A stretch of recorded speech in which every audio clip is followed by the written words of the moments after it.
ইস্তেখারার ফলাফল কি, এটা অত্যন্ত গুরুত্বপূর্ণ। অধিকাংশ মানুষ যেই জন্য আজকের খুতবাটা আমি প্রস্তুত করেছি, এর আগে এই বক্তব্য আমি কখনো করিনি, আজকে আপনাদের জন্য প্রথম এটা আমি লিখেছি 1 সপ্তাহের মধ্যে।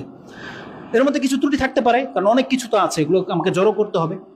ইস্তেখারা সম্পর্কে আমি যখন নেটে সার্চ দিয়েছি, অধিকাংশ মানুষ যে ভুলটা করে, বড় বড় ডিগ্রিধারী আলেমের বক্তব্য আমি শুনলাম, তারা পর্যন্ত একই ভুল করেছে।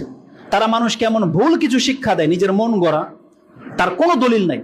কোনো ব্যক্তি যদি এটা সহি কোনো হাদিস দিয়ে প্রমাণ করতে পারে, তখন আপনি আমাকে ধরবেন যে আপনি না বলেছিলেন নাই, তাহলে এই হুজুর কিভাবে দলিল দিল। দলিল থাকলে আপনি তারটা মেনে নেবেন, আমারটা ছুঁড়ে ফেলে দিবেন। একটাও সহি হাদিস নাই যে ইস্তেখারার পড়ার পরে আপনাকে ঘুমিয়ে যেতে হবে, তারপর আল্লাহ আপনাকে স্বপ্ন দেখাবে। এগুলো সব ভাউতাবাজি কথা, ভিত্তিহীন। ইসলামের এর সাথে কোনো সম্পর্ক নাই।